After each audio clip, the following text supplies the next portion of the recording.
Police! No peace! Police! Hold the sign up. Hold it, baby. Don't shoot! Don't shoot! Don't shoot! Don't shoot! Don't shoot! Don't shoot! Don't shoot! No peace! Get off my neck! Get off my neck! Get off my neck! Get off my neck! Get off my neck! Hands up! Don't shoot! Hands up! Don't shoot! Hands up! Don't shoot! Hands up! Don't shoot! Hands up! Don't shoot! Black lives matter! Black lives matter! Black lives matter! Black lives matter! Done dying! Stop justifying! Done dying! Stop justifying! Done dying! Stop justifying! Done dying! Stop justifying! Done dying! Stop justifying! Done dying! Stop justifying! Done dying! Stop justifying!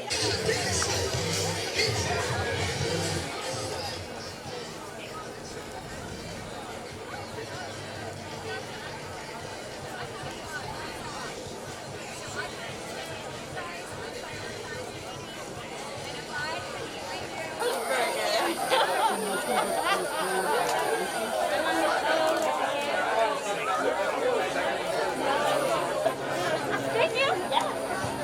I got another helper. Cool. You want to? Here, here you go.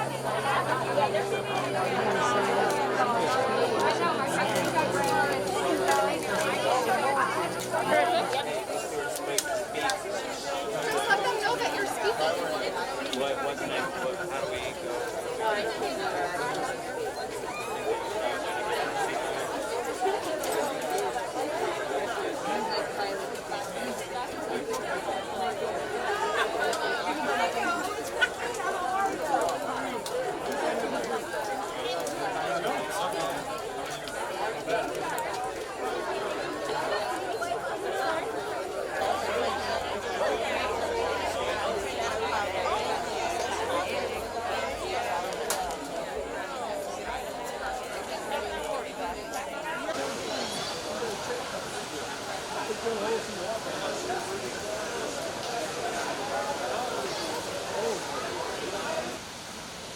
This is a much-needed meeting and forum for clarification, understanding, and possible resolutions to our concerns and questions.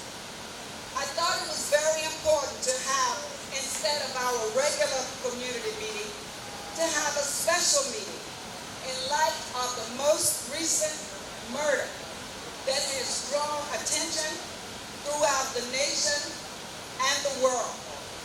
The murder of George Floyd has caused overwhelming attention to the racial police divide in Minneapolis and throughout the world that has plagued our nation for over 400 years. These three police chiefs, Brevard County Sheriff Officer Commander, and FDLE representative, have eagerly accepted to answer any questions that can and will answer if possible. I will leave the rules of this meeting to our moderator coming up, Mr. Leonard Ross. I would like to take this opportunity to recognize all elected officials, starting with, in my opinion, the best city council in the state. Please stand. Vice Mayor Paul Afric.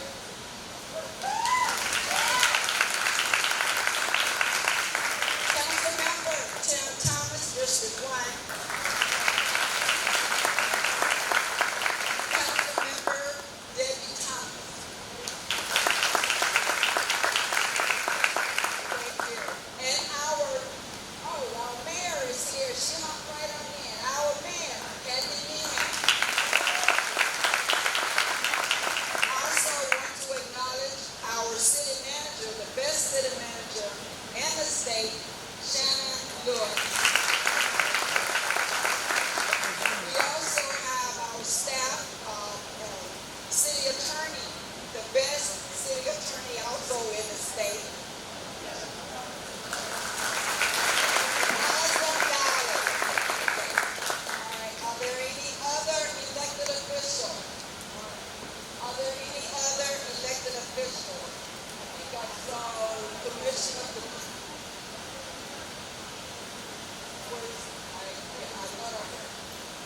Kenny Johnson and Mike Fedora.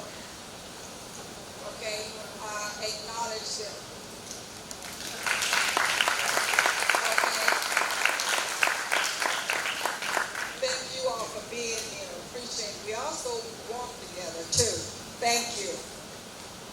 I want to also recognize Ms. Jackie Cologne here. She said she's going to be here. And a former council member, Molly Tasker. And Betty Moore. Betty Moore. Lastly, I want to take this time to remind everyone that COVID-19 is still real.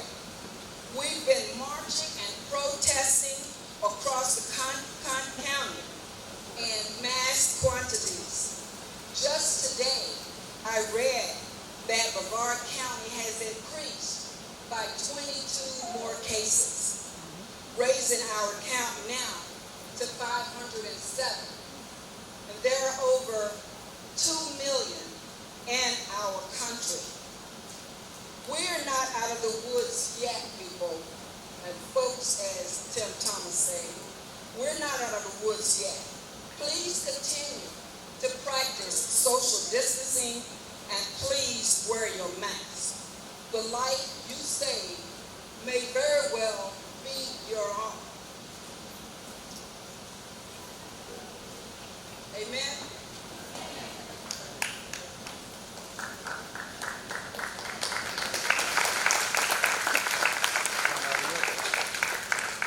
At this time, one of the best young men that I just met 4 weeks ago, Corey Williams.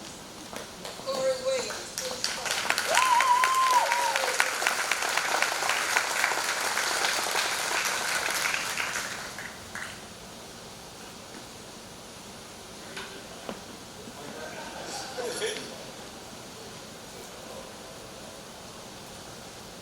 That works. I just want to go ahead and say thank you, everybody, for showing up, because this shows that you guys are ready for change. It shows that everybody in this room is ready for change in the right way. So just one time, just go ahead and clap it up for yourselves.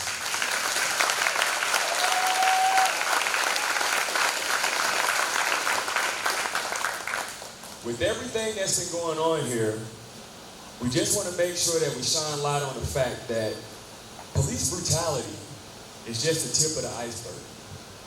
There's a lot of social injustices that have been going on. And these are the conversations that we've got to start having. Okay, whenever you have your systematic racism that still exists to this day, all right, we've seen the ugly scars that racism has caused. And a lot of times, we put Band-Aids on it. Not this time. This time, we're going to stitch up an old wound for good. And it's going to take everybody. And if anybody has stitches in here before, you know stitches hurt. A Band-Aid is easy. But stitches, it hurts. Because you're bringing something that was once open, you're closing, you're bringing it together. That's where those hard conversations are going to come in at. That's the beginning of us stitching things together. I wanted to go ahead and bring 2 people up real quick to go ahead and share something with you. If I could get Natasha Walker. And, my God, what's your name again? Jakari. There we go. I just met him. So, just want to bring them up here just to go ahead and share something with you real quick.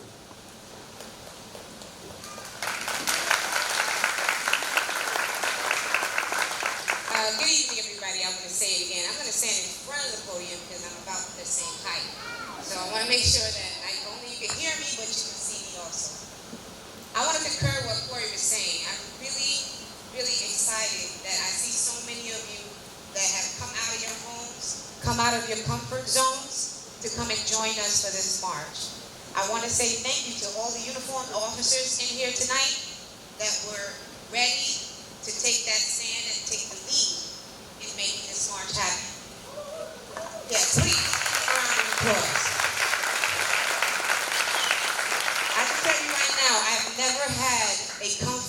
conversation with officers ever in my life. I'm from New York, so you can imagine if I was in New York right now, this voice would be different.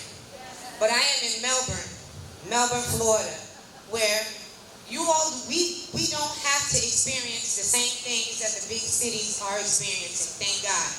So we have to approach it differently. We can get the same results, my people, by resisting rather than rioting. If you don't like the way this guy treats you in that store on your neighborhood, take the time to walk 2 blocks down to the man that gives you respect. Get that guy out of your neighborhood. We don't have to burn it down because we need that frame to build up for us. Right? My friends, my brothers and sisters, my white brothers and sisters, like Corey said, invest in our communities. You know, if that's a piece that you're able to do, invest in it. But more importantly, have conversations, don't run from them. Yesterday, my daughter received her license. Don't clap for that because I'm not celebrating. Okay? But I stood outside because they're doing social distancing in the DMV. I stood outside as an older gentleman, white gentleman came in. There was no seats for him to sit. So I said, sir, you can come and sit here. I left my daughter in there. I stepped outside. When I came back in, she had moved from where she was sitting. And I asked her why, and she said the conversation that the gentleman that I gave my seat to and the person behind him that they were having made her uncomfortable. Okay? Now, I heard some of their conversation before I left. We had more to do with COVID being a hoax. And I'm like, all right, I hope so. You know what I mean? I hope this is not really happening. But when I came back, what she explained to me was they were talking about, you know, our president being the best president ever, that they don't understand what Black Lives Matter is about, and that made her uncomfortable. But what I had to teach her there, because this is a teaching moment, and guys, when you have this moment with your kids, please teach. Don't run from it. Don't say, oh yeah, this is how it is, son. You gotta talk to them, you gotta do it. No, it's not to respond with anger. Okay? Because when we get angry, right, they miss the passion in it. So get passionate and teach our kids, black, white, brown, Asian, indifferent. Teach them to communicate. What I said to my daughter was, go back, sit down. Don't be uncomfortable, because if you are uncomfortable, you are part of the problem. Because you are not engaging in educating or sharing your opinion. People have opinions. It's okay. We don't have to be angry at each other for our opinions. We don't have to fight each other because my macaroni and cheese tastes better than your macaroni and cheese, and however you want to put it. We don't have to fight because we feel like it's uncomfortable or it's different. What we need to do is sit there, listen to the opinion, share your opinion, and teach each other through communication. That's how we rebuild our community. That's how we get our place in order. And that's not just for us blacks. This is for us poor as well. The poor community is also experiencing injustice. This is, yes, our black community has a huge undertone about this situation. But our poor communities are suffering as well. I work at the Daily Bread, and each day, someone, whoever it is, color no matter, is coming back with a story that they don't understand why this communication with the officer happened.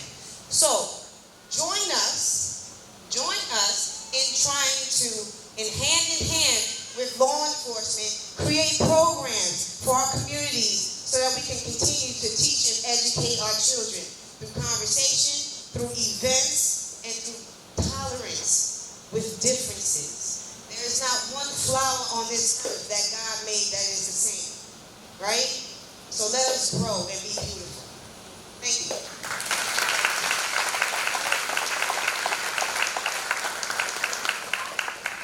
Hello everybody, my name is Jakarius Mandarks, and I first just want to start off by saying, that I am not here to belittle, diminish, destroy. I am here to uplift, motivate, educate, and bridge the gap between us. Because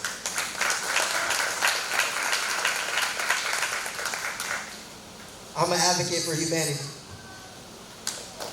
And how I feel is, if aliens were to exist, before they were able to circumnavigate the universe in light speed and come to our planet, they first had to realize on their own planet that they were one race.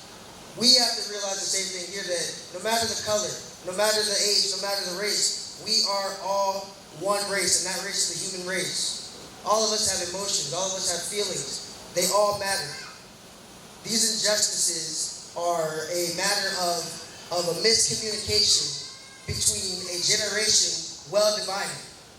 If we want to come together as people and change anything dealing with police brutality or even resisting or however the conversation may go, it first starts off with the police officers putting something in place in their internal system, in their cadets from day one.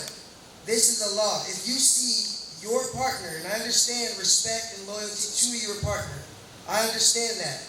But if you see your partner committing an act of racism or a hate crime, it is your duty. If that man or woman is subdued on the ground and they are totally out of commission, but the excessive force is being drawn down on that man, woman, or child, and that person dies or is hurt, the partner should be equally responsible. And listen, it starts there, internal, and then from there, we have to take this to the streets and make it a real law. That's the only way that they're gonna think twice about doing stuff that way. As if we all come together in peace and unity, okay, and fight for equality for all of us. Because let me tell you, my son is 4 years old. He's the love of my life and my best friend. He wants to be a cop. Should I tell him not to be? No. I should not tell him that he should not want to be a cop. You feel me? I should not tell him that he should want to fear for his life from the police. That is wrong of me. Because any encounter I've had has been pretty okay, whether I've been arrested or whether I've been given a warning. And with you guys being the officers, you already have the authority. Do not fight ignorance with ignorance when you are already in the position of power. All I want to say is the only way that this is going to change amongst us is if we all, like I said, realize that we are one race, the human race, and the only way that we're going to be able to evolve is if we love. Thank you.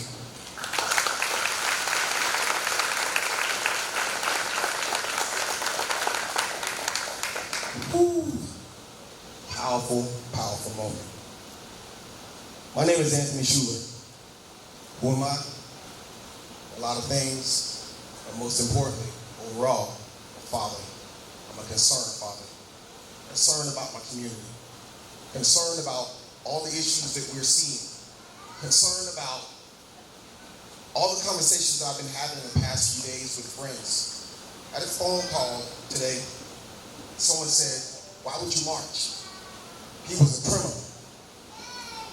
I had to pause. I had to get myself balanced.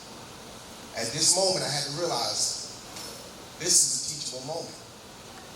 Teachable moment. I chose to tell her.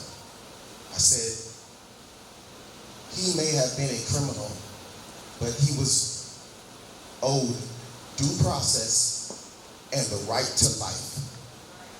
Those things were taken from him. Those things were stripped from him. Maliciously. You cannot kneel on someone's neck. Put your hand in your pocket to maintain your balance. Even after consciousness, reassert that need and think that this was a mistake. This was a modern day lynching. I want all of you to understand that. I want all of you to understand that.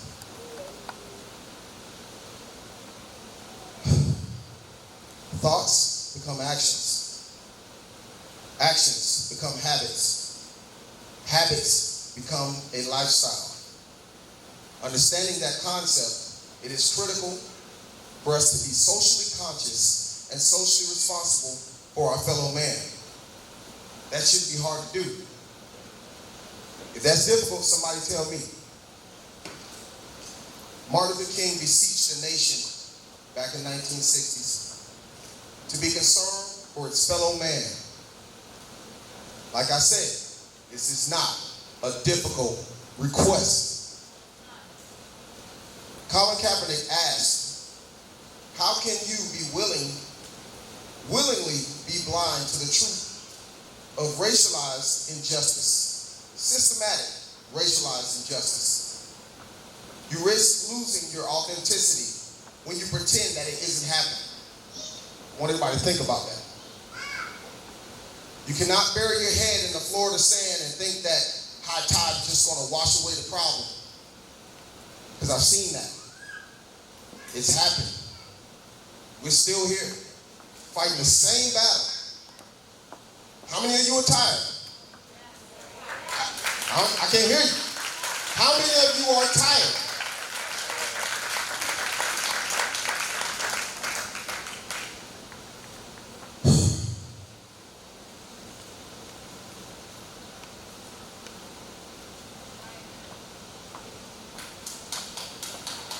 You understand that every day we wake up, we get a chance to create. We get to do what the Most High has given us a chance to do every single morning, every single day. Every time we come into contact with each other, we get to praise the Most High. You know how we do it? Through our actions. We get to create unity. And unity is beautiful. I can see it right now. See all these people here for one cause. It's beautiful. We can create empathy and then embrace it. We can create strength, and that strength can be used to benefit our humanity as a whole. Tony Robbins said, if you don't set a baseline standard for what you'll accept in your life, you find it very easily to slip into behaviors and attitudes or a quality of life that's far below what you deserve. I want everybody here to think about that. I want all the victims of domestic abuse to think about that. I want victims of police brutality to think about that. Tony's telling us to take action in our lives, to set standards of acceptance. What do you think Colin Kaepernick was trying to accomplish for us? He was trying to take action.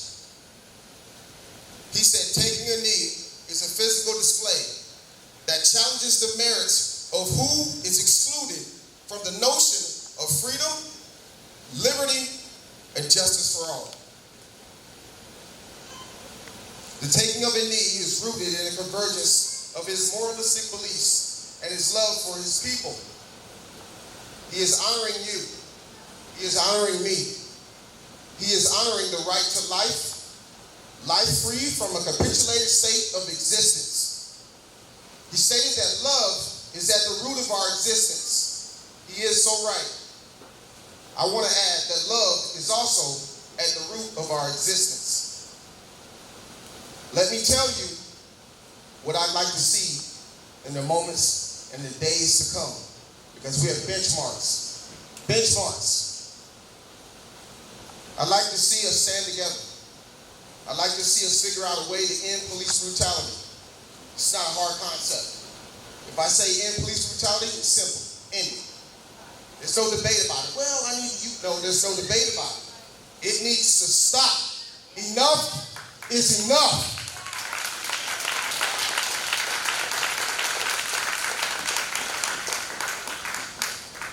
I'd like to see us put an end to systematic racial injustice. So on the dawn of the day of justice for George Floyd, rest in peace, rest in power. I'd like to see us as a nation prepared to personally apologize to Colin Kaepernick for his sacrifices born from the concern of his fellow man. Yes. I'd like to thank all the city officials here. I'd like to thank all the law enforcement. Thank you for your countless hours in service. I'd like to thank all the veterans here. We got any veterans here, I'm sure. I'd like to thank you for your service. And to everybody, I need you all to be safe. Practice social distancing. When you go home, think about these words. Think long, think deep, think hard. And don't be afraid to have those conversations with your children. Because we're handing the baton to them. We're passing it to them. Let's not fail again. Let's not drop the ball. Thank you.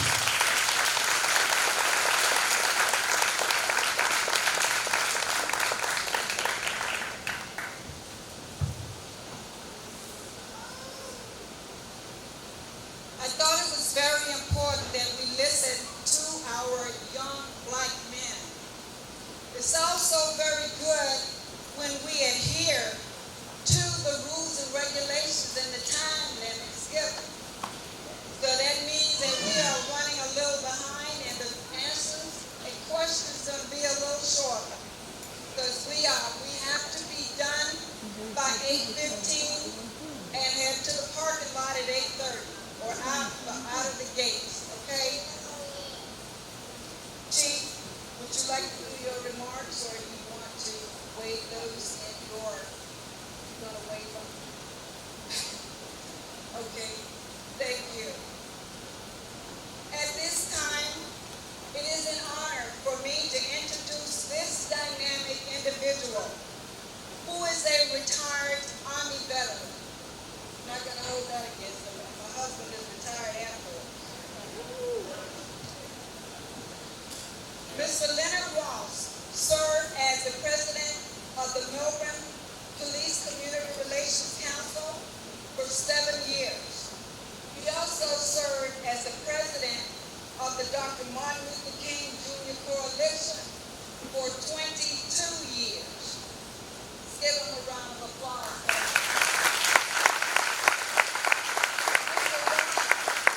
Mr. Ross was very instrumental with the many very successful marches of the Dr. Martin Luther King Day in January.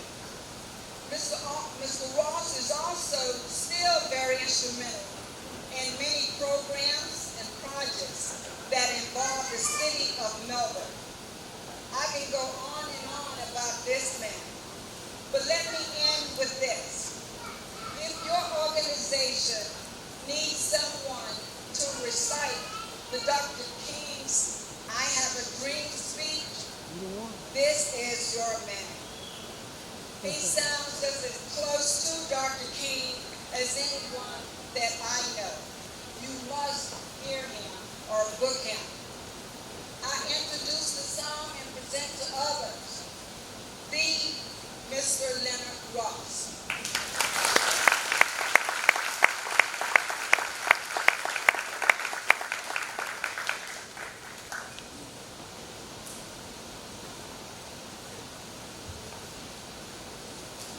Thank you, Mrs. Minus. Thank you very much. I thank you, Mrs. Minus, for inviting me or selecting me to be the facilitator for this particular event. I hope that at the end of this, I'm still thanking you. There were a couple of preliminary things that I wanted to do prior to getting started, but we'll spend some time. It was worthwhile time, but time nonetheless. And so we're going to move on, but I must do this. I want all the ministers here, present here tonight, to please stand up. All ministers, please stand.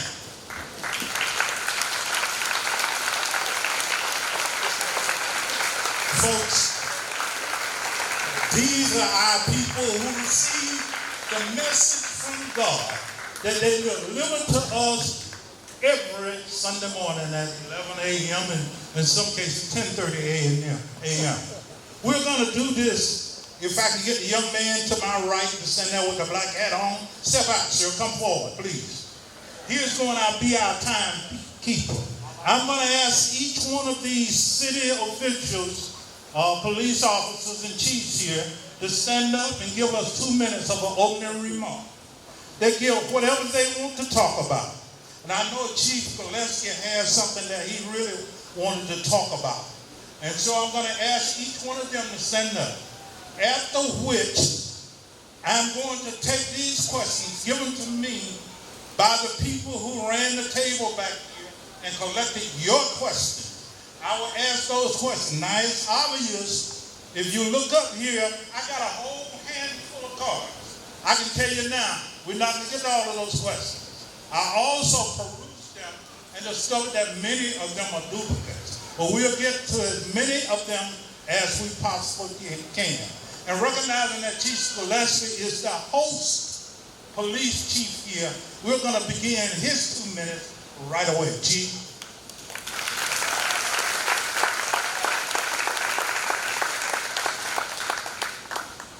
All right, thank you very much, Leonard. I want to welcome you to the Melbourne Police Community Relations Council meeting. The PCRC was established to provide our community an opportunity to come here and see their police department and police officials and bring forward any issues that our community has. We meet every month, the second Thursday, and I invite you to join us it's the second Thursday of every month at 7. We rotate between this facility and at Carver Community Center. So next month we'll be up at Carver. Please join us. Before we get started, I want to say a couple things, and I first want to say that the death of George Floyd was tragic, and the actions of the police officers in that case were reprehensible. In the past couple of weeks, there have been a series of additional incidents that do not reflect favorably on our profession. All of these incidents exemplify that there is a need for change in law enforcement, but also a need for reform. After working through the Rodney King incident, the issues in Missouri, Ferguson, Freddie Gray in Baltimore, and then the riots across our country in the aftermath of the death of George Floyd, it is a call for action. The entire law enforcement community throughout this nation has condemned the actions of the officers in Minneapolis. But tonight is an opportunity for us to begin a dialogue on reform. And I want to thank Chief Moya from Palm Bay, Chief Wiley from West Melbourne, FDLE Supervisor in Charge Jason Kriegsman, Commander Vic DeSantis from the Brevard County Sheriff's Office for being here to listen to your concerns and help provide answers about each one of our agencies. I also want to thank you, our community members, for the peaceful manner in how you have responded to these incidents, and for always being willing to collaborate with your local law enforcement officials to help us better serve you, and in times like this, help us rebuild the trust that is so fragile and has been damaged as a result of the recent events. Even bystanders called for the officers to let George Floyd up so he could breathe. So as we go forward, we must all look within ourselves and open our hearts to change. We must change our way of thinking and how we value the sanctity of life. As the song says, it is not my brother or my sister, it is me, Lord, standing in the need of prayer.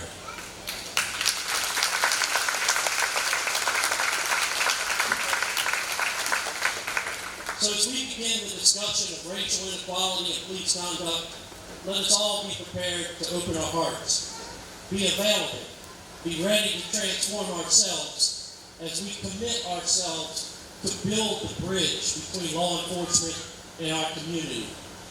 We've done a lot of work, but there is much more for us to do.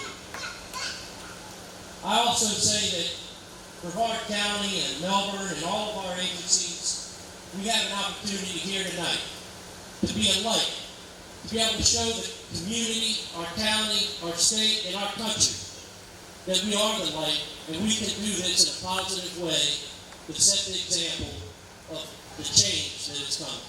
Thank you, and God bless.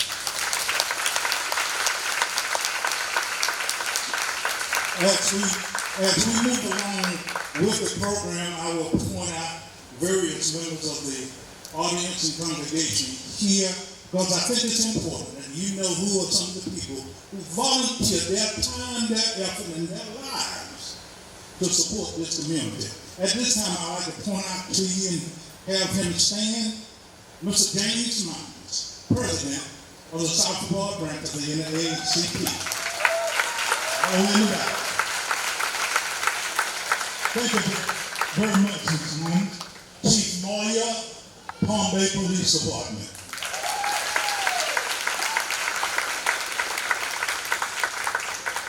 Thank you. Good evening, everybody. Thank you again for allowing us to take this platform to have dialogue and discussion. So, there's no bottles flying in Melbourne and Palm Bay. There's no rocks flying, there are no business burning, and I'm confident it's because of all the work that's been done leading up to this horrible incident. That's my daughter, yeah.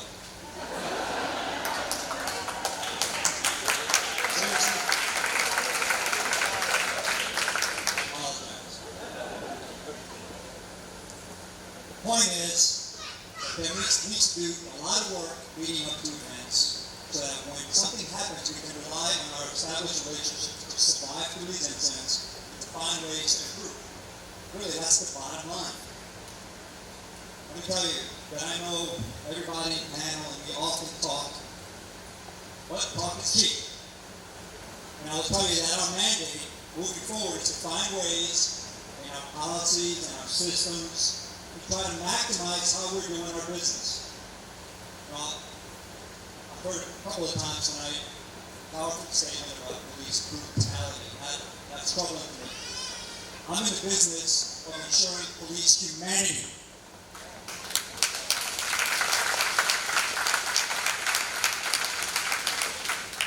We have police officers, men and women of all colors, that also serve this community and others with passion and heart. I stand behind them. I have their back. But what that means is I hold them accountable to their actions.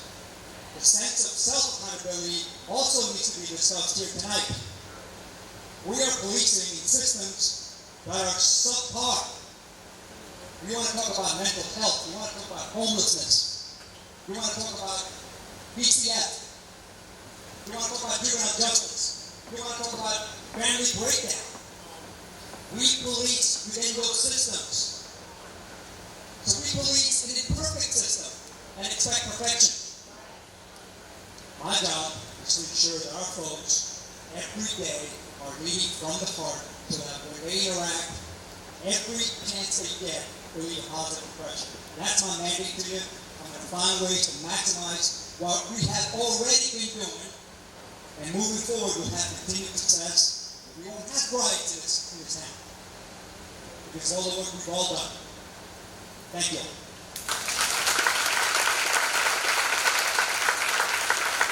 Thank you, Chief. You already tell me I'm accustomed to having ministers come forward, and it's a hard time to get them off a microphone. But y'all telling me that a police chief, we're having a hard time getting them off a microphone. Just kidding. I want to point out to you, and if I can get him to stand up, one of the past presidents of the Melbourne Police Community Relations Council and also president of the Concerned Citizens of Melbourne, Mr. Joseph McNeil Jr.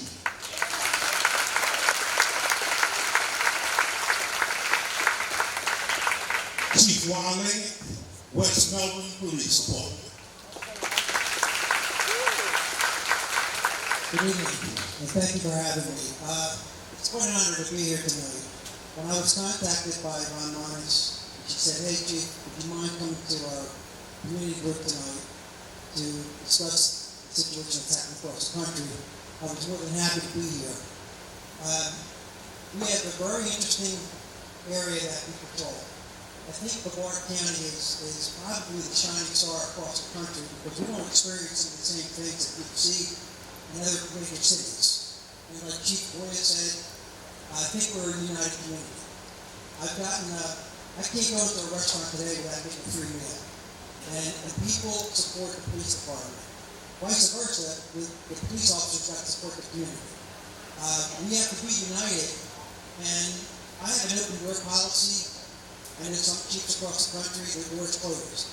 But I bring people in to the police department to meet with them on a one-to-one basis. So I met with an African-American family last week, came and just discussed police community relations. And during that meeting, I always learn a lot of things. So we had a great dialogue. One of the things that we came out of that meeting was, how can we make things better? And the young man said, listen, you know, we play basketball. There's all African Americans on the basketball court. Police officer drives by. We really appreciate that officer stopping and saying hello. Getting out of the car. So I said, that's exactly right. And you know, for me, it's an ongoing endeavor when you meet with the community, when you make that contact, because that's what changes. I grew up in the city of Philadelphia. I was a police officer there for 27 years. I was promoted 4 times, and I always worked in minority communities. So I'm very familiar with how people want to be treated. There's also internal affairs, and there's plenty of officers that did a lot of injustice. And they were either arrested, or terminated, or whatever. So for me, it's very clear that you have to hold your officers accountable. That the community requires it, and they should demand it. I was particularly impressed. We had a recent demonstration at our Walmart. And I went down there, and I'm standing on the protest line, you want to call it that, and the officers gathered around, the demonstrators walked by shouting and waving at us. And during that protest, when it ended, we were standing around. A group from the protesters came up to us, and they wanted to ask us a lot of questions. And they didn't want to talk to me.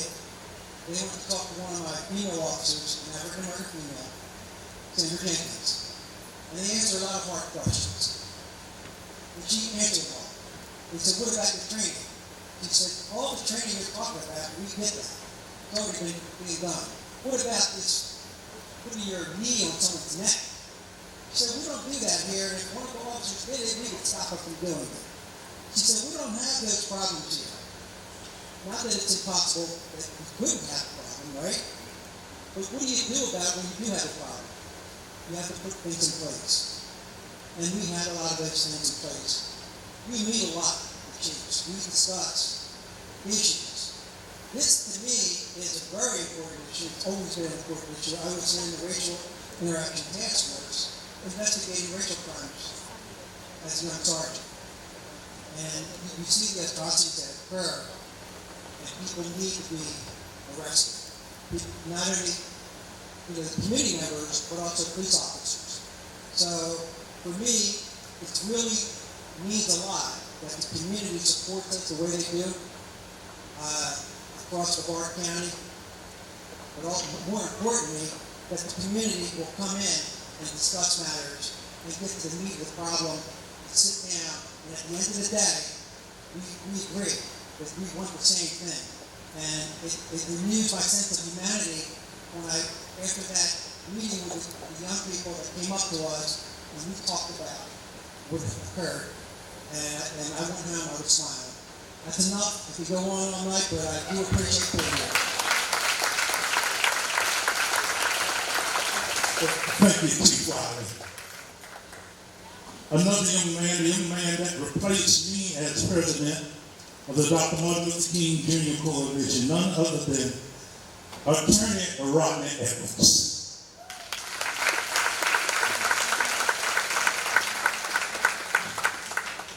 From the Brevard County Sheriff's Office, Mr. Vic DeSantis. I assure you I'm going to be brief because I just got a lot to do. Good evening, ladies and gentlemen. I'm happy to be here to represent Sheriff Ivy. He extends his greetings to all of you. He had another obligation this evening or he would have been here himself. Fortunately, I get to come to these for him as I have for the past 7 years at the invitation of Mrs. Minus and the Community Relations Council.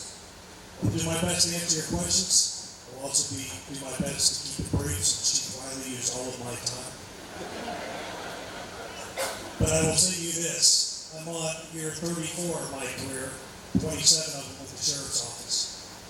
I didn't think in the 27 years that I worked here, I would be having this conversation with any of you. But I think it's very necessary. I know a lot of people in this room. I have a lot of friends in this room. And we spent good times together. And I think, realistically speaking, those good times, those relationships that we have are going to help us solve problems. So I promise you I'm here to answer your questions honestly. I know there's going to be a few for Guy and Green, but I'm ready to take those. And again, thank you very much for the invitation.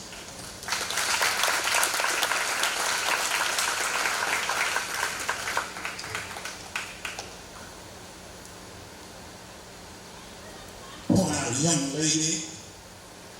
Her name happens to be Jacqueline Gordon. She is a bishop, and I'm proud to know her. She is the president of the Pushback Community Alliance. None other than Bishop Jacqueline Gordon. Please stand.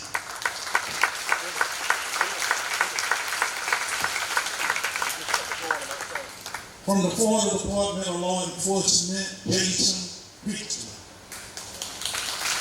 Thank you. Thanks, Chief Knotts, for inviting me here today. I appreciate having a chance to talk to you guys and answer your questions. I'm going to be brief because I know you want to get to the questions and we're limited on time.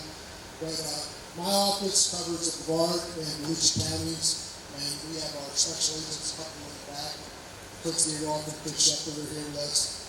All our agents live in these communities in the county, Brevard and Volusia County, and we're here to support local law enforcement on criminal investigations, use of force investigations, and public integrity investigations. So I'm going to get back to the questions and look forward to your questions. Thank you so much. The first question that we have is going to all of the law enforcement officers on the county, except Mr. DeSantis. I'm not asking you this question. No, I'm asking you this question. Jason, these are going to the police chiefs. Each is asking to respond. What changes are in the review process for the use of force in your department? We'll begin that with Chief Gillespie.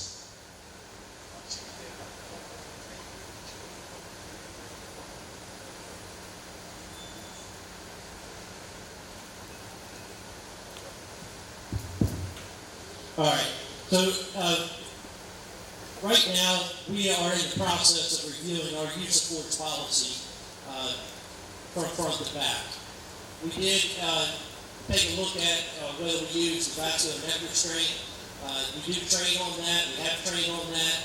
It's not addressed in our policy, but I did suspend the use of the vascular neck restraint last week.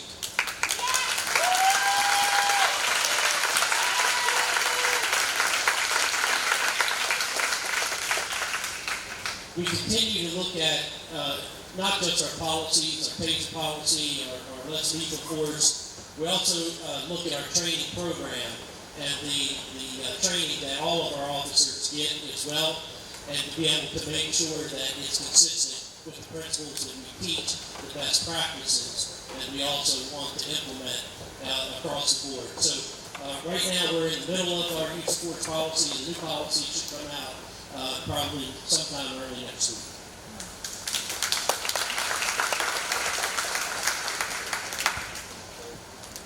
So, Palm Bay, we do an annual review of our use of force policy. It has been and will remain against policy to use any form of neck restraint.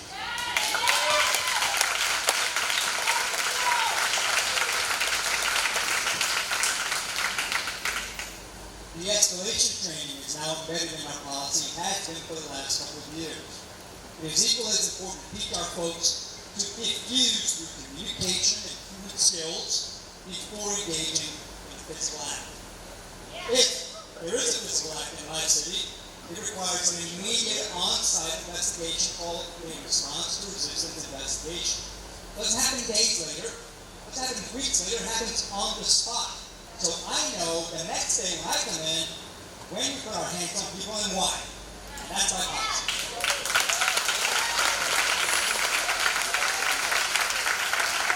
The average one will be Brief, no matter how long it takes. Very interesting. I also reiterate the same thing Chief Moy stated, that we do not allow bilateral neck restraints. Our officers have never been allowed to do that. We're an accredited agency, and our policy dictates certain ways to handle certain things. But I want to mention some very important things about our agency. We have in every car video systems. Every police officer has a body cam. I've had supervisors on the street. Without proper supervision, officers can go astray. You know that. We have a review of use of force, just like Chief Moya. But more importantly, we have the software program for IA Pro and Blue Team, which means that we get the report instantaneous from the street, from the officer, from the supervisor, right through the chain of command, documented with pictures and uploads. It's a very innovative way to maintain your level of communication with your on-street supervisors and officers. We also have a professional standards office, which I instituted. Review use of force, any citizen concerns, and conduct IA complaints, the investigation. More importantly, we have a lot of training. They mentioned de-escalation, that's the tip of the iceberg. Officers got to know how to interact with the community, do not violate people's civil rights, and be held accountable. And here's the big one. Bias-based profiling. Okay? We monitor that in every shape, way, or form. We do an annual report. And we have that documented. And there's a bunch of other training I can go through, but I'm going to keep it brief. It's actually staged with you. Almost everyone in this room will declare that you have a racial profiling policy. The question is, what is that policy? And that's what each of the chiefs will get with you, chief. Thank you. I appreciate that. Simply put, we document every stop, every contact, every time we make an arrest to verify the background of the individual we're arresting. Our officers targeting certain races in our community. We want to look at that from head to toe. I'm talking about the probable cause, the reason. Why did you stop that person? And here's the most aggravating thing in the world. Get stopped by a police officer and they don't tell you why they stopped you. I want to beat them up. Like, why did you stop me? So our officers are required to tell the motorist why you stopped. Treat them with respect. You know, that goes a long way from the beginning, because now that person knows that's the reason. They may not like it, but it goes a long way. In addition to that, when I talk about the racial profile, that annual report, we do review it, we do submit it, and it gets scrutinized. More importantly, it's how our officers treating not only just any contact that they have. We have a review of the body cam to see how are they treating that person. Sometimes it's tone, isn't it? It's not just this is the law, this is what you're going to do. So I guess the bottom line is, are you treating people with dignity and respect, even if you're arresting them? 10 seconds. Thank you, sir. I'm done. Chief Maria, the same question to you, sir. So yeah, what you'll find is bias, or what I prefer to call anti-bias-based policing, is mandatory. Every agency, especially in Florida, is going to have a policy that talks about constitutional mandates, protection, and serving the law, right? But the real question is, how do we do that? How do we ensure that our folks are adhering to not necessarily a policy, but the principles behind the policy that are founded upon our Constitution and Bill of Rights? That is something That requires leadership. That requires constant communication with our staff so that they understand why they're out there serving and protecting, right?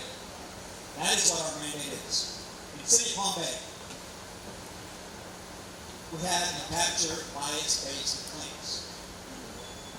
2018, 2019, and so far this year, we've had one per year. One per year. That requires an investigation into that allegation, oftentimes in communication with community leaders that sit here before me today. That's how we do business.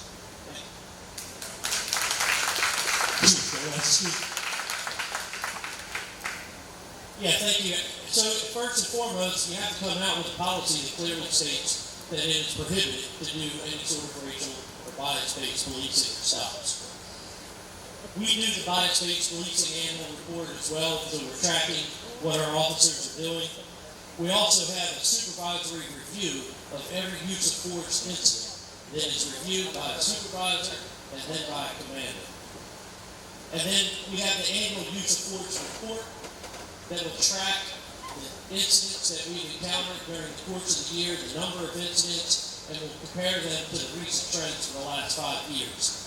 At the end of that report, we will also do an analysis of what are the gaps in our use of force, what are the needs, is it equipment, is it body cams? Those are the things that we look at. We know we need body cams. We've been well on the way to obtaining them. We have support from council. We have support from the city manager in finding the money and the funds for that. And so we are in the position now where we will have, working on the policy with the union, which is the next step. And so we look to be having a pilot project with the body cameras in the very near future. Thank you, Chief. Chief, and we'll begin again with you. Chief, this community do not trust you. They do not trust the police department, not just but all over this country. What are you going to do to reassure this community that you and your department should be trusted? Thank you for that. I appreciate that question. I understand no matter how hard we work, things and incidents like this destroy the trust that we've built. And this trust was destroyed in 8, almost 9 seconds. We know that this investment in our community didn't start 3 weeks ago. It started 3 years ago when I got here. I will tell you that we will have renamed our division. It was our Special Operations Division, our Community Services Division, because we want our community to know they have a spot at the table. That's an important priority of our department, so we want to label it so. The other thing is the investment that we make every day. You're going to see me at the community meetings, you're going to see me on the weekends, you're going to see me in the evenings. I'm going to be at every event I can attend. I rarely tell our community no. When someone asks me to be there, I'm there. Unless there's some odd thing that I have a conflict. And so that's not just me. You look at the officers at the back wall, the ones that are outside, have that same commitment. We have a fantastic group of police organizations that work together, share information, but work well with our community. And I think that really is what is important for us, to be genuine and to be consistent and to never take that relationship for granted, because we have to continue to build. Mr. DeSantis from the Broward County Sheriff Office, would you respond to that question, please?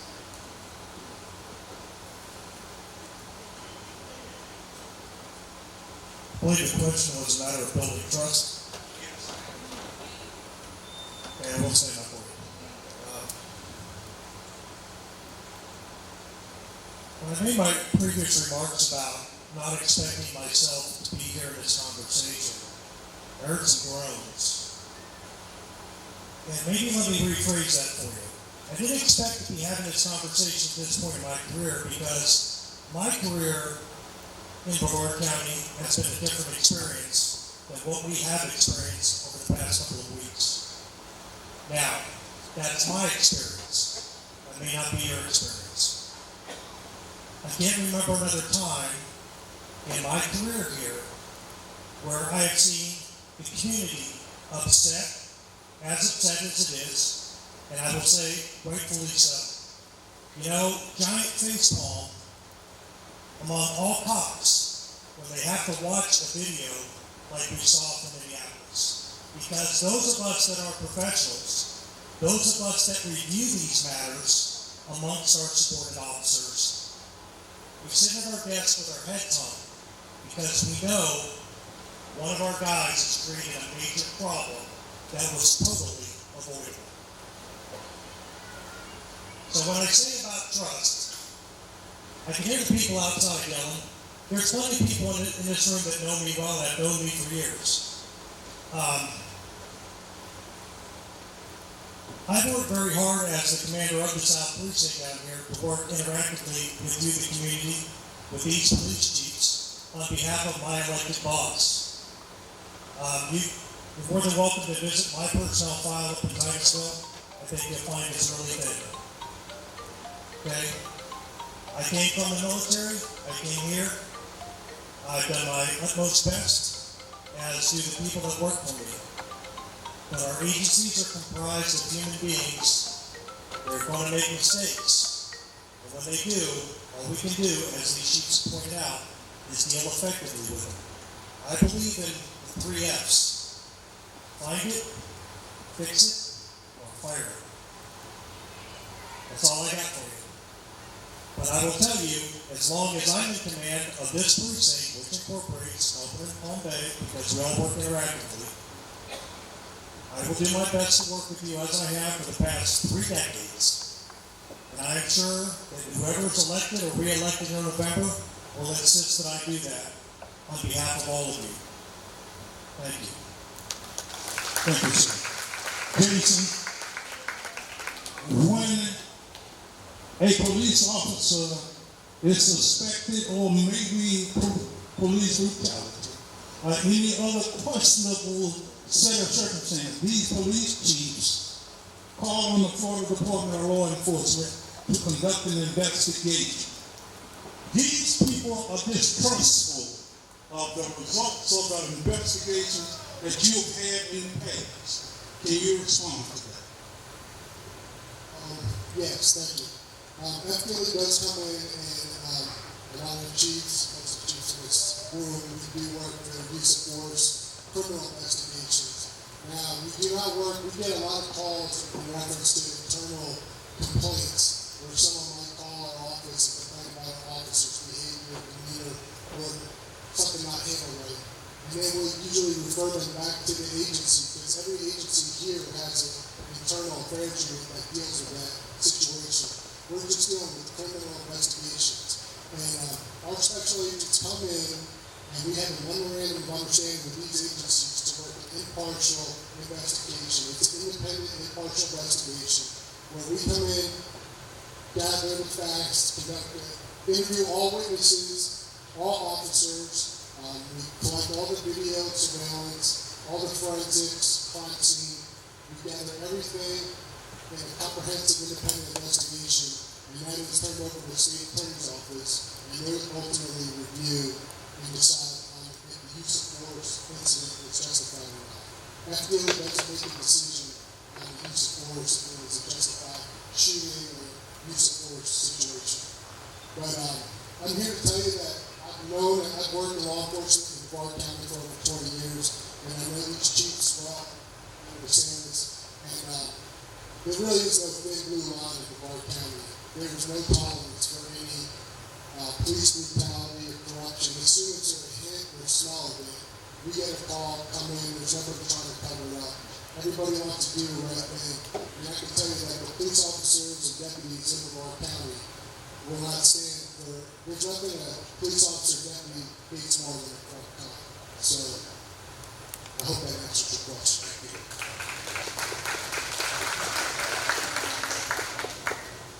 Someone sent me a question up here that I cannot ask.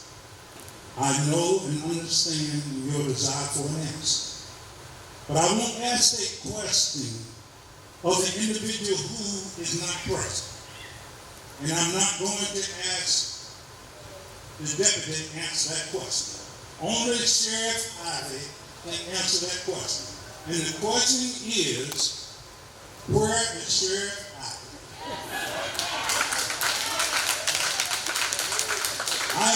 I'm not going to transfer that question because he is only somebody that can answer that question. We need to find him and ask him. Sheriff, please, Brevard County Sheriff, they want to know what kind of diversity training that you conduct within the Sheriff Department, and they specifically related to the fact that the POP director wrote on Facebook inviting 57 officers from another city and 6 officers from another city to come to Florida because we apparently have a different set of rules from they have in New York State and also in Atlanta, Georgia. You care to respond to that? I will respond to that. First of all, diversity training is mandatory. It is a mandate of the Florida Department of Law Enforcement. Every law enforcement officer at these staples and surrounding area has to undergo it. Likewise, our agency has ancillary or other training related to bias-based profiling. I wasn't asked that question at Chief's work, but we do that as well. And the second part of the question was about the Facebook post. Right, okay. That particular lieutenant, up until 48 hours ago, worked for me. So I am very familiar with his situation. As you all know, the sheriff had authorized an internal investigation on him, I believe less than 48 hours ago, which is in progress. Somebody just pointed out what I said before. What do? You fix it, you find it, then you fix it, and if you can't fix it, you fire it. Okay?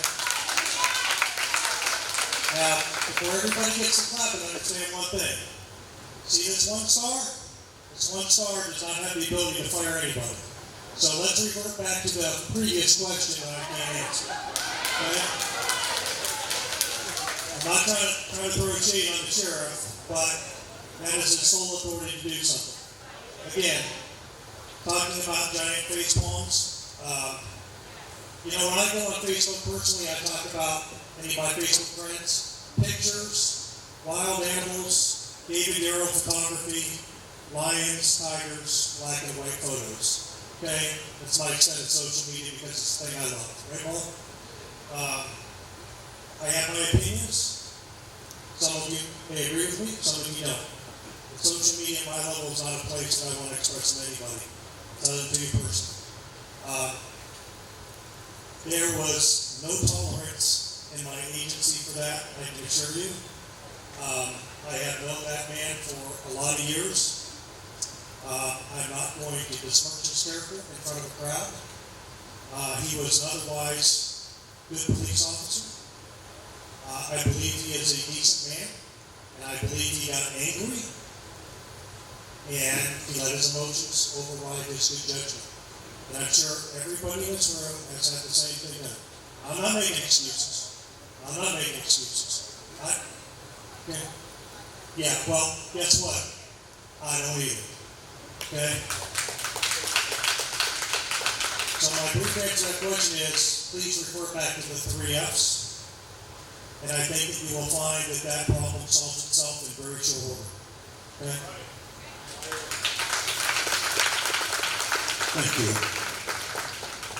Chief Gillespie, I ask that you answer this question, and unless Chief Moria and Palm Bay, you have anything different, I'll let Chief Gillespie answer this question, if you will, to save time.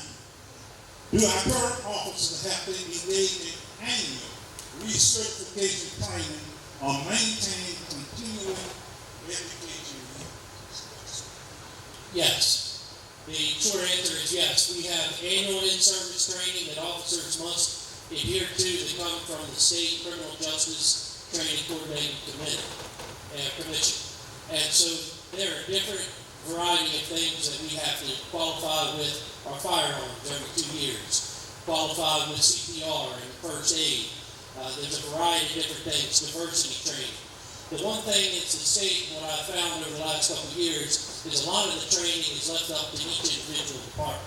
So while there are state mandates that we must adhere to every year, every 2 years, every 3 years, there's also an opportunity for us to be able to put on our own training. And that's a great challenge for some agencies, but it's a great opportunity for others. And so training is one of the important components. And when I came to Melbourne, I said, we're going to hire the best, we're going to give them the absolute best training, and we're going to hold them accountable. And so that is where we are at as an agency, is developing our training unit, our training programs, to better provide our officers with the information they need, the skill sets they need, to go out there and serve our community with the professionalism that you expect.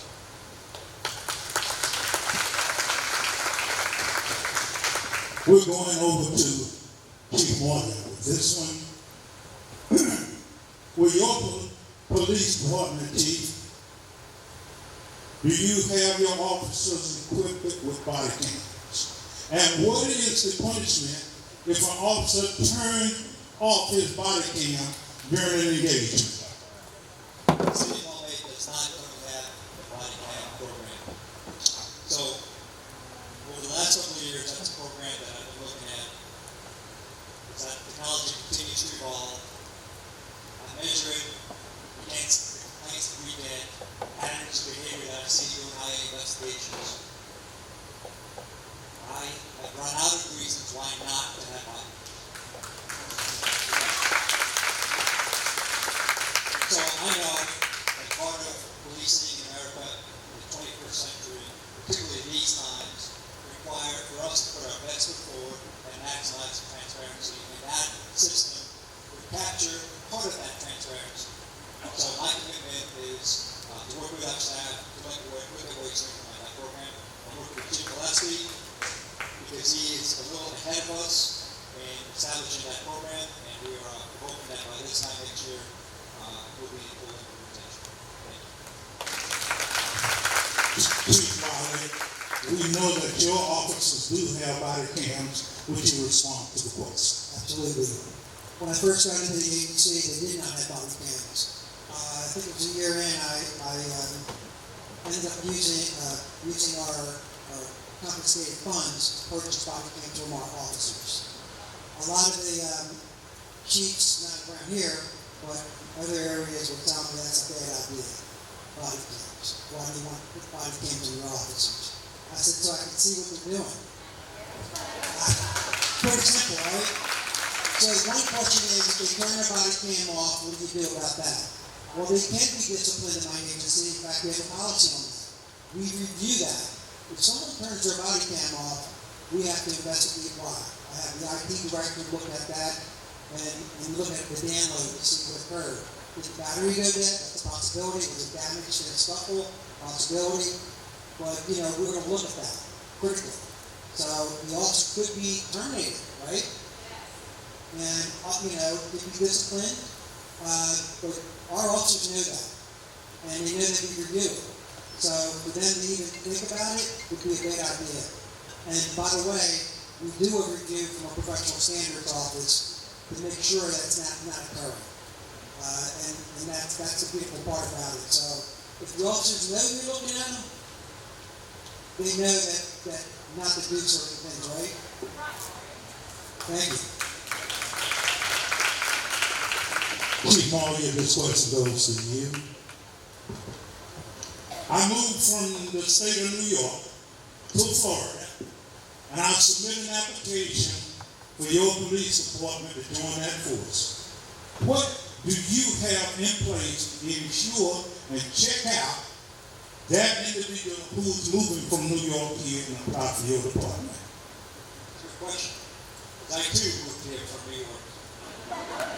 And went through that process of vetting so they can see if my character was good enough to serve here. Now, in Palm Bay, I'm sure I speak for others, part of the reform that we're all looking for probably needs to touch on things like our hiring, our recruiting, our training. So we'll capitalize on that. In Palm Bay, there are certain criteria that we all have to be in order to be hired as a police officer.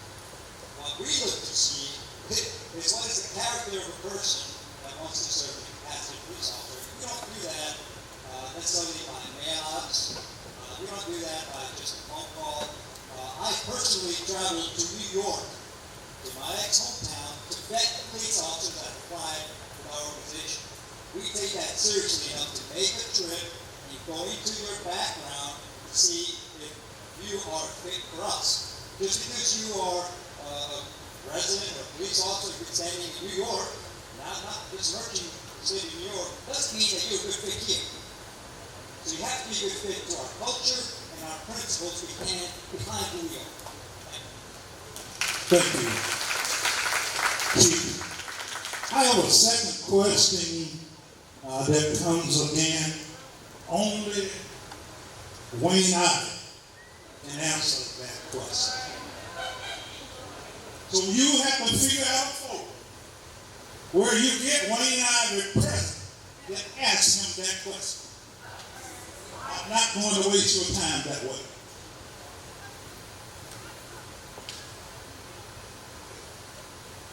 I'm going to take this, and I know Shannon, correction, Mayor, you're not on this panel, and I understand that.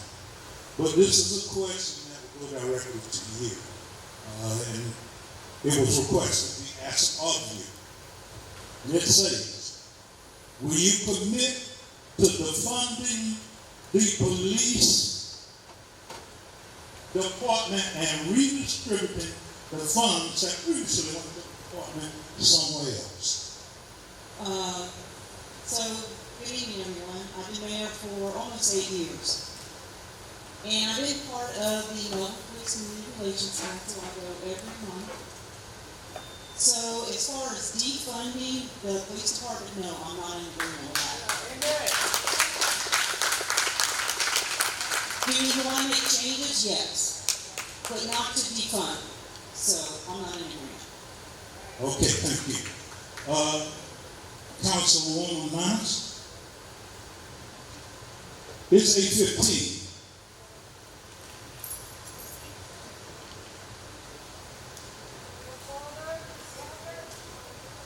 I wanna go by what you tell me.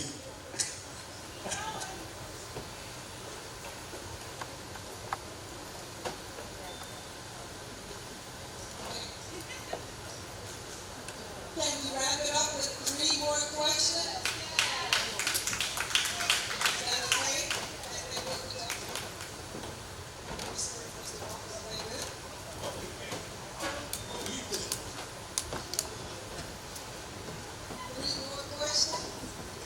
Here's one quick one.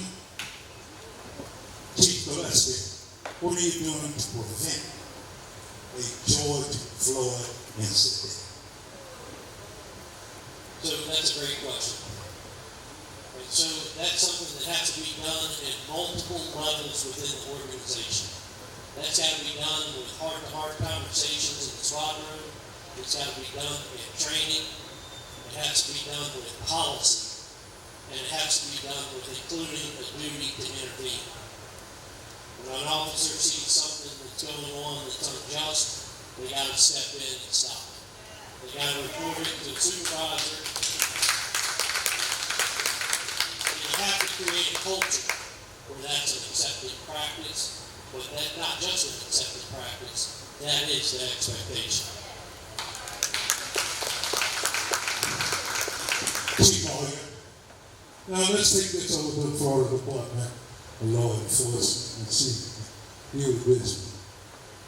The question is, why do the police unions wield so much power over the local law enforcement agencies? And Chief Moyer, follow up behind him, please. Well, that's amazing. I'm from up north too, New Jersey, and I can tell you the unions are nothing compared to up north. So the Florida unions really don't yield the same powers that do up north. I think the unions do look, and it's really not something under FBLA's realm, but the unions do look out for their officers' well-being and make sure the process is fair as far as discipline in the matter wherever the situation is. But I really don't see that they hold a lot of power over the police departments and with chiefs and management rights and trying to do the right thing with the agency. I think it's a negotiation process for the officers and administration of the agency, but all in all, I believe they all have the best will of the community in mind. Yes, sir. So, like you said, unions in Florida are a little different. So aside from their duty in collective bargaining, which means negotiating contracts, benefit for their membership, they also serve a fraternal function. But nowhere in there does it say that the unions are going to have to do my job. Nowhere in there does it say that the unions are going to dictate policy. Now, we do collaborative efforts. So when I introduce policy, when I hand out discipline, when we talk about introducing new protocols, yeah, we collaborate, we communicate, because I need their assistance in delivering a constant message. So, in my community, I hope I speak for us all, you don't see a division of management and labor. We see unified response because we want to accomplish the same thing, public safety.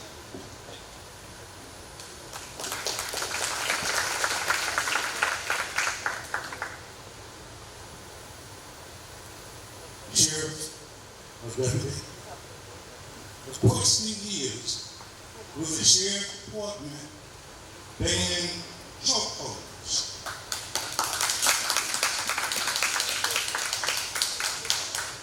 My short answer to that is, I don't know. I will say that. Thank you, young lady. Thank you very much. From the discussions I've been privy to, I do not believe that we have any plans to discontinue LBNR. Again, maybe a decision made in the near future, but as of today, I know no plans to discontinue.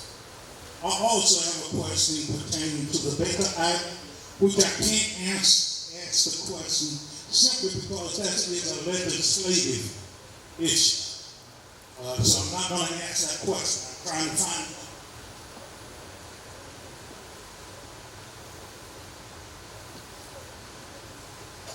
Chief Gillespie, do you have the chokehold within your department? The chokehold. Again, the chokehold was suspended last week.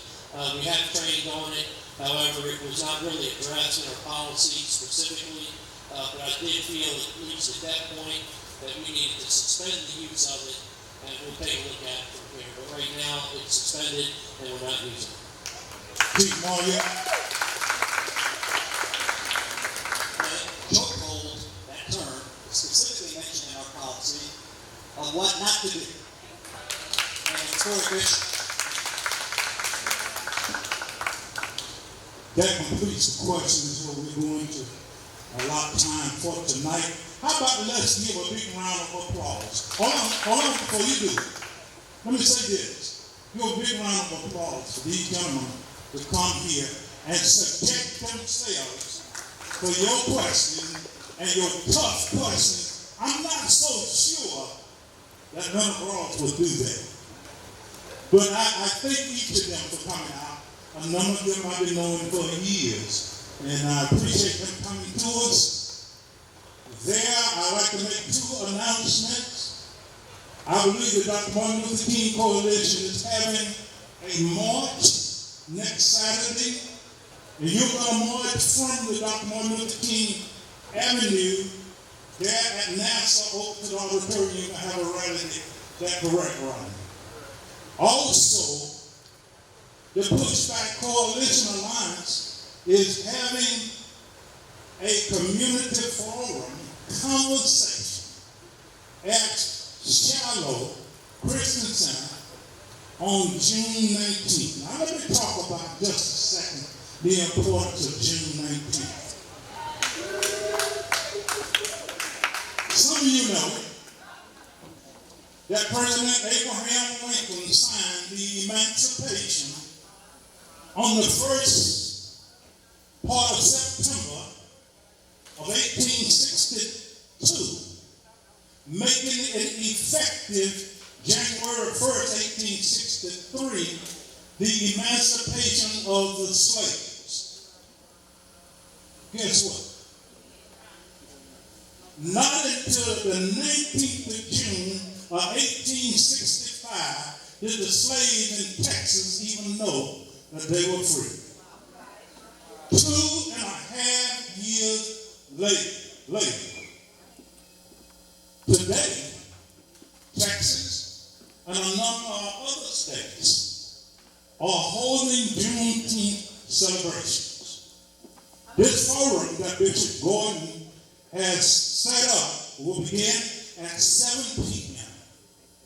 on June 19th. Many of the people you see sitting here tonight will also be on that forum. There will be a little bit different style of presentation or conversation at that particular forum. But I invite all of you to come out and join with us on Friday and on Saturday as well. Yes, ma'am. 6. The forum begins at 6 p.m. If you wait till 7, you're going to miss it. You ought to be there at 5 o'clock.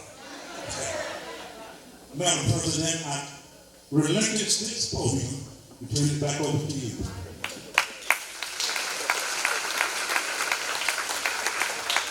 Let's give it up for this panel, please.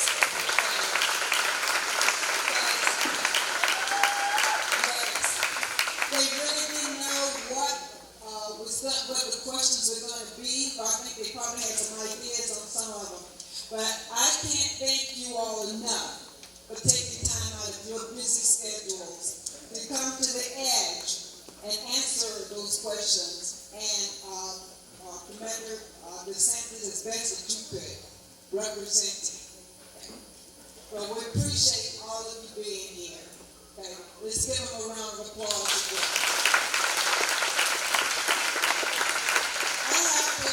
I definitely have to thank this fantastic moderator.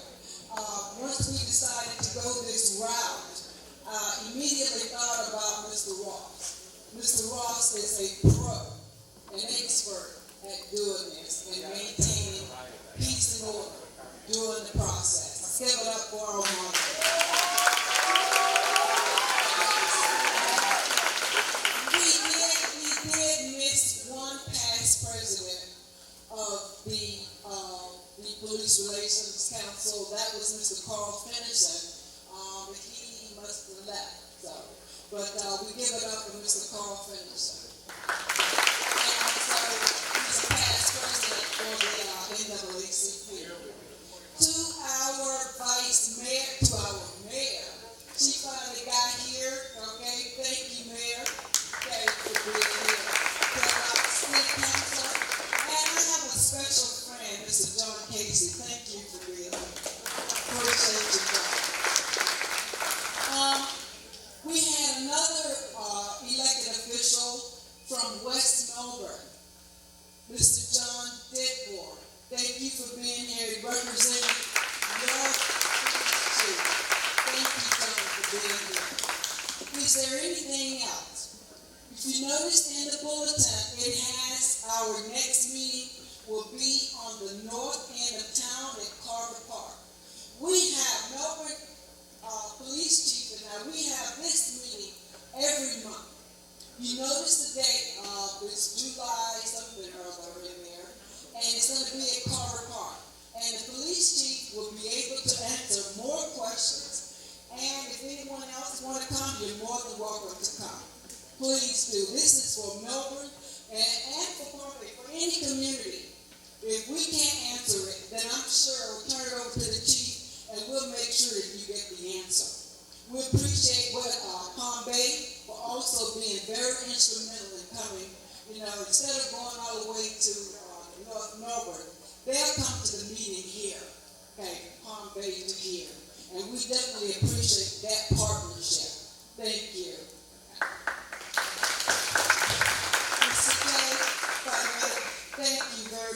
being here. We'll look forward to having you again in October for our community forum. Okay, within the program, and it is in there. Okay, if there's nothing else, I'm sorry I did forget about the prayer and the pledge at the beginning, but we wanted to get started. But we will definitely end in prayer. Okay, I believe prayer changes things. It will save us. It will heal our land. If we just hold on and maintain, be steadfast, unmovable, we will get there. Okay? Amen. Thank everyone, all of the different organizations for being here. We all want the same thing. We want peace, unity, love, justice. Justice for all. Amen. Amen. All right. Did Reverend Davidson leave? Bishop, you the closest thing.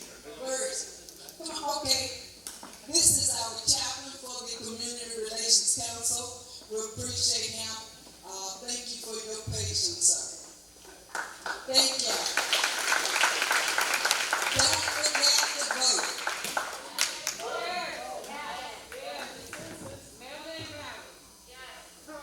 Let us pray.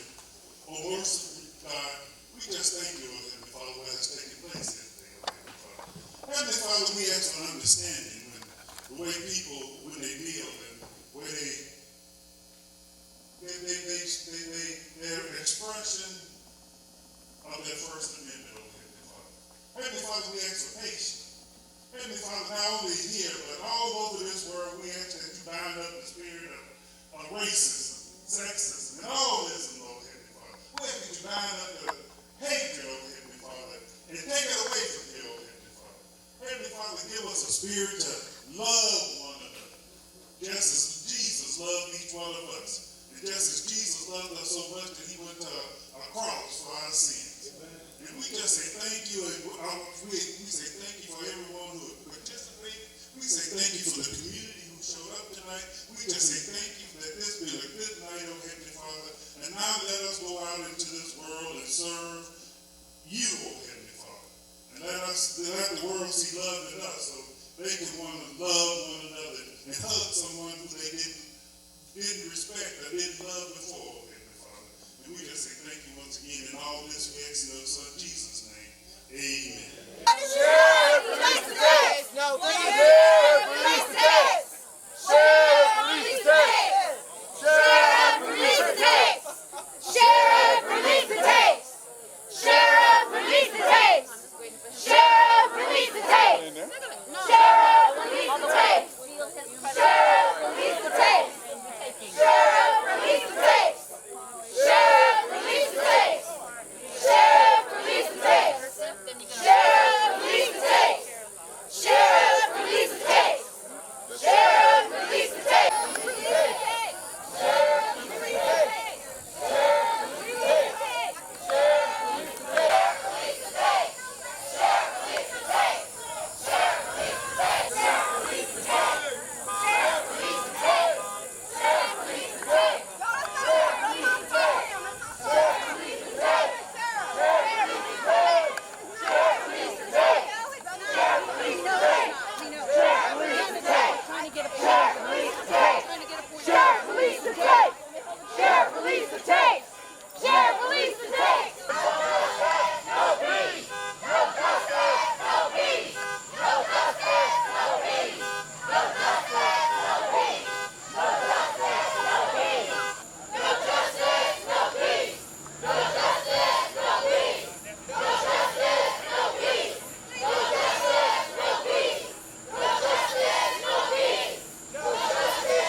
protest, but we want to protest peacefully. He is a veteran. I'm a veteran. My husband's a veteran. We need to support our veterans who have PTSD. Greg had PTSD, and they know that. Greg had PTSD, and they did not provide medical care. Take care of the legal stuff later. Let him get care first, and then legal.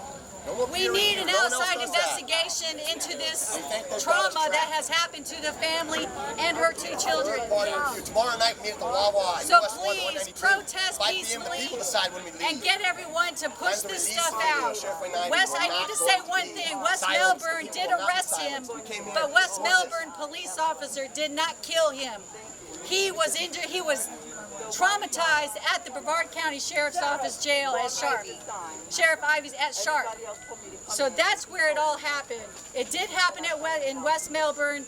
Initially, they needed to do de-escalation training. He was already down on the ground, but the officer still gave a forearm restraint. That probably didn't need to happen. But Greg was alive when he left that Walmart.